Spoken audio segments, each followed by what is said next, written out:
caught in the crossfire. It's caught in the crossfire. Come on, take a walk with me. I might charge you $20 just to talk to me. Keep my distance. That episode of Walk and Talk was good with you, bro. Chilling, you know. Keep my hands sanitized. Get the people your name, your socials, and let them know where they can reach you. My name is Jalen Quinn. It's _ JALENQUINN. That's everywhere. It's Instagram and Twitter. You just released a new EP, huh? Yeah, last Friday. Please stay at home. Yeah, it's fitting with everything going on right now. For y'all that don't know, go listen, cause that bitch is knocking. All the real niggas in the game went missing. Something went insane, some got tricked out their position. Made a little change, but it made them lose their vision. Get in front of the camera, everybody I get different. You know, I was just thinking about when we ran and crossed paths for the first time. It's an interesting story. I was walking into the gym and I seen my man Jalen just in that Devo and Bogart and people showing him his music. And he had just put out a project. I think that was when you put out Lead by Example. Yeah, it was like around that time. Yeah, that's one of my favorites. And I walked up to him and I was like, shit, what's up? You got some music? And that was my introduction into Jalen. He put it in my phone. I went to work out and I had a good workout that day, to say the least. And I've been a fan ever since, man. And as I did my research and I just looked more and more, I was like, man, this dude got a lot of like full bodies of work and cohesive projects. So just give the people a little bit of like how you started out and stuff like that. Me starting out rapping when I wasn't aiming to take it serious. I was attention seeking. It was at summer camp, Weed and Seed at McCannaville. And actually the artist that me and you was talking about earlier, I ain't gonna say his name, but he was rapping. He was rapping at the at lunch or whatever. And you know, I just wanted a piece of that, you know what I'm saying? I was like, what, 11? So, you know, he got all the girls' attention and shit like that, and I'm trying to get a piece of that. So, there was this movie I was watching, Max Keebler's Day Off or some shit like that. That Max Keebler, you know what I'm talking about? Yeah. So, in the credits, they got a song, and I wrote a rap based off of that song. And I brought it to the shit the next day, and it was whack. So I stopped messing with it. And fast forward, or actually that next year or whatever, I was in the 4th grade, and I just picked it up again. Kept it moving. 7th grade, that's when I started recording and making little mixtapes. Put it down in like 2013, you know what I'm saying? Oh no, actually I put it down like 2015. Started going to barber school. Just got laid off from LA Ship. I ain't wanna work for nobody no more. Smart move. So went to cosmetology school, got in a barber shop. That was 2016. And I don't know, man. I kept seeing people that I went to high school with, and they would ask why I wasn't rapping no more. And I told them, you know, to focus on cutting hair and shit. I got a lot of twisted looks, a lot of what's wrong with yous. Yeah. You know what I'm saying? So I decided right then and there, man, I was gonna take it serious, and I kind of been on that tip ever since. Yeah, I mean, coming from a harsh critic, bro, I'm a harsh music critic, especially with hip hop. Like, I mess with your shit hard, bro. Thank you, bro. You got some cohesive bodies at work. You know, and I just respect your movement as a whole. It's like you understand the importance of every aspect of the game. Yeah. So, like, when did you start seeing the importance of all of that? Because when we first start out, it's always just about the rap. Everything that you do, man, as far as economically, is always falling into 2 categories. You got the buyers and you got the sellers. Right. You know what I'm saying? No matter what it is, it's just about a project that you got. I mean, not a project, a product. You know what I mean? But it's all about how you push it, and it's all about how they want to consume it. You know what I'm saying? No matter what it is, drugs, music, sports, whatever, photography. Whatever. Because another thing I realized with you is, like, a lot of these artists around here and just, you know, around everywhere as a whole, their first thought is usually to, like, strive to get a record deal. Yeah, right. 99% of the time, that's what all artists want to do. Yeah. But you know, you could tell the people a little bit about how you got your own label, yeah. LLC, the official license and everything. Tell them a little bit about that and what made you go that route instead of, you know what I'm saying, just trying to get that major deal like most do. What made me go that route, I was in a management situation from 2018 to around this time, 2019. And we pretty much had a falling out behind the show. I don't want to get too deep into details, but it was just a disagreement that went further than what it should, you know what I'm saying? And from there, man, I was just in a little space of what I'm gonna do. Just trying to think about how I'm gonna rebrand and how I'm gonna pick up from where I left off and shit. And my childhood friend, Justin Richard, I've been knowing him since the 1st grade. He worked out of town and shit. He came into town one weekend and hit me up for a haircut. So we talking, and he just, you know, kind of just let me know he was out of space financially where he was willing to invest in a local business. Man, that's awesome. You know what I'm saying? So that's kind of how that started. It was me and him. We rebranded the clothes by Jalen Quinn. We rebranded that, you know what I'm saying, and dropped Lead by Example. After we seen that we could make it work, we got on my other childhood friend, Jake Jordan. He's another investor. And then we got my man T Steez, that's my producer. So now it's 4 of us that own, you know, 4/4 of the label. That's awesome, bro. We got an LLC July 26th last year. They made it official. Yeah, and we just signed 4 people. We ain't just signed them, it happened over time.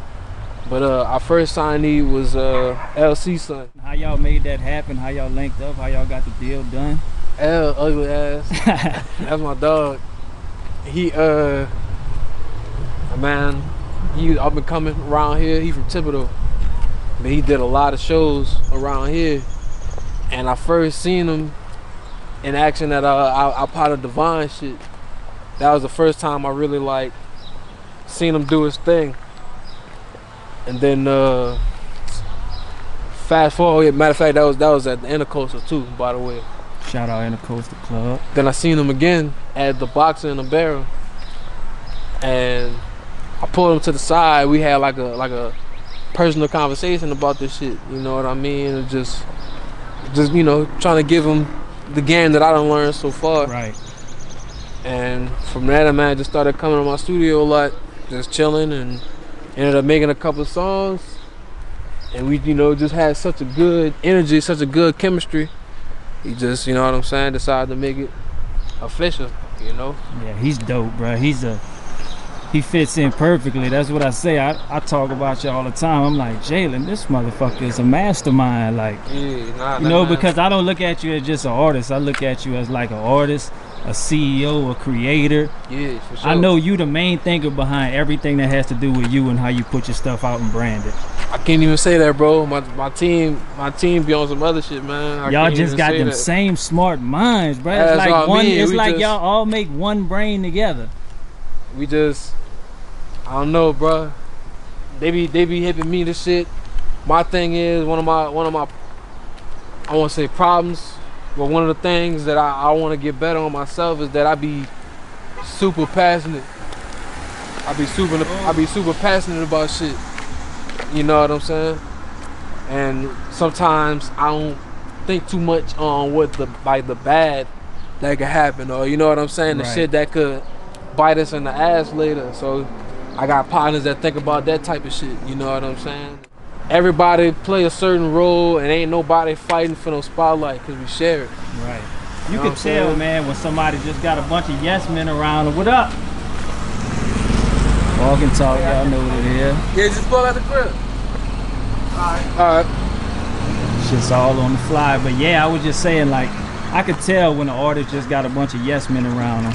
Yeah. They'll do things one day that makes sense, and then the next week they'll do something that makes totally no sense with what they've been doing, and that's just because everybody around them, everything they want to do, yeah, that's fire, do that. Yeah, nah. Man, only thing my partners haven't told me no to on the occasion is the music. Right. Everything else, you know what I'm saying, they be as real with me as possible. We don't have arguments, but we disagree on shit. Yeah, that's and important. we come to an understanding, you know what I'm saying, about everything that we do. I try to make it a point to ask before, if I get approached with an opportunity, I make it a point to ask my team before I do anything, you know what I'm saying? Right.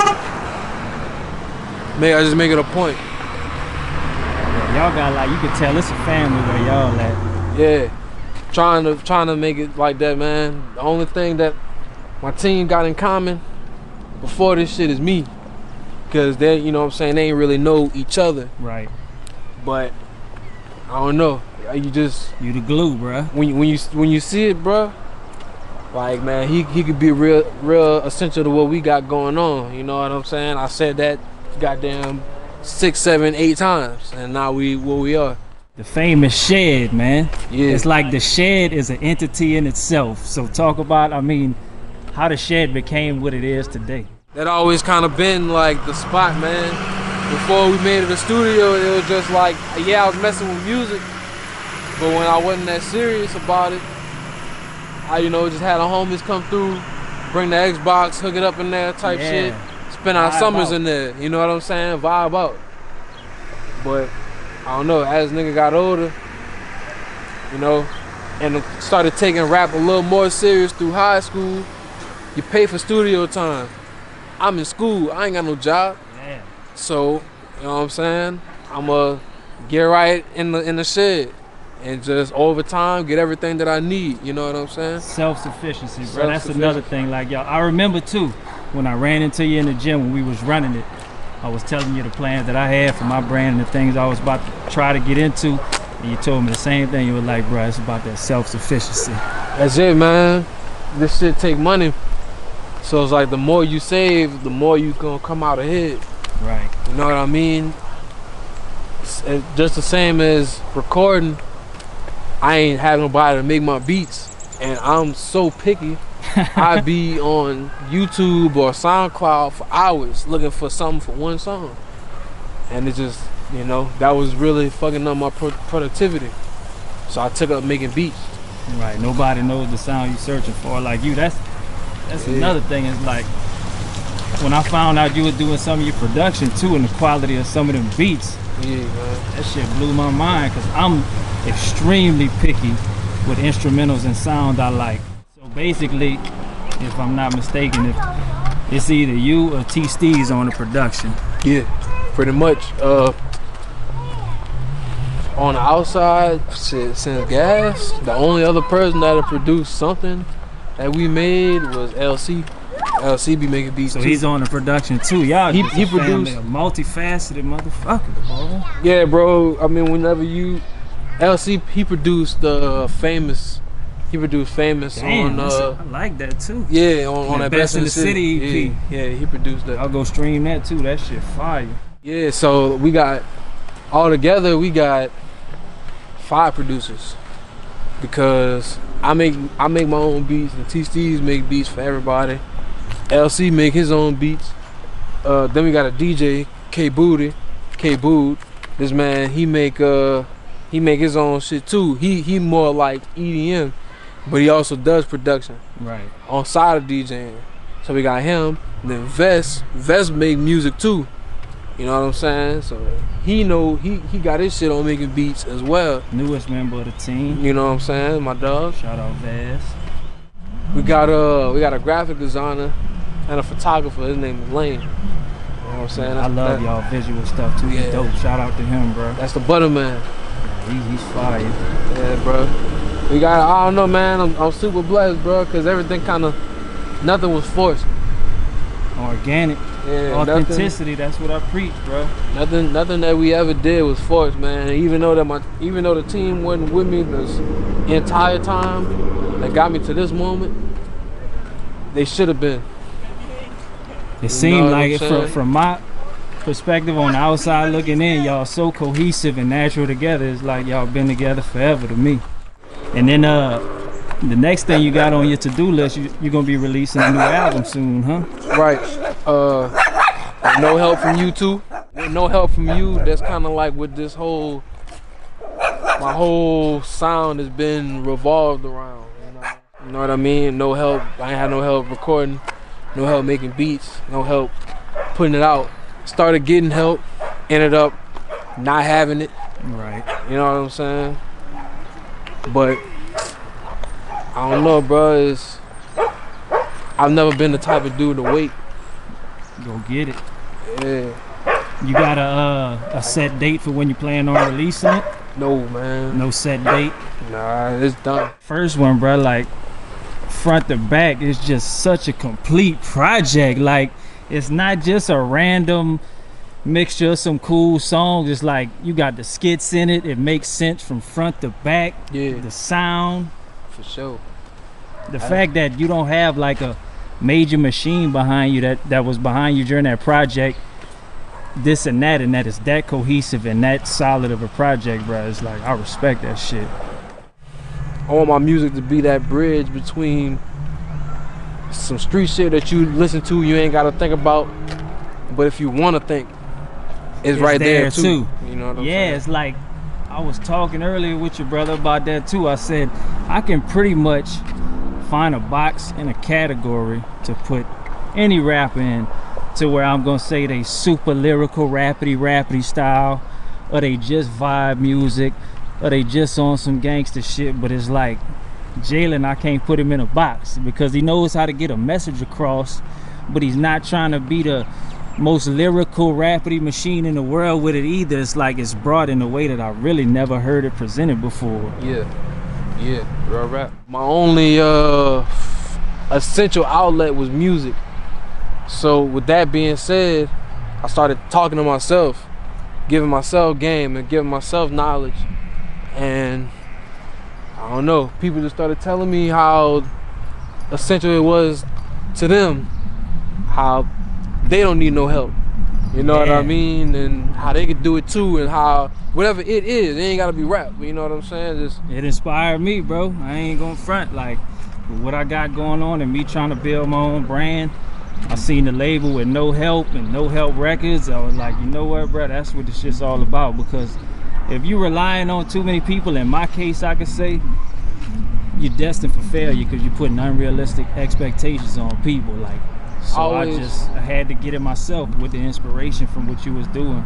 I always said, man, that if you want it done, bro, you gonna get it done. Like, you're not gonna ask for nobody to come do it for you if you truly want that bitch done and want it out the way. Whatever it is, it could be you want this new game or whatever. You know what I'm saying? You ain't about to wait. You ain't about to wait on nobody to tell you that you can go get it. Yeah. Especially if you got the means to go get it. You the motherfucker that wants to play that bitch. Right, so I'm gonna go ahead, I'm gonna go get it because I know that I can. Remain steadfast, never give up, believe in yourself. As cliche as that shit sound, it worked. I'm a living testimony. I'm nowhere near where I wanted to be, but I could say that I get paid from something I once considered a hobby, and that's only because I didn't quit. And I was the dude that was letting everybody know that I rap. I was aggravating everybody, sending everybody links, but I mean, the shit worked, man. I had a $1,500 chain on. Right, off of music. That's not leased, that's not rented. You know what I'm saying? I don't know, this shit is real, man. Anything you want to do is real, it's tangible.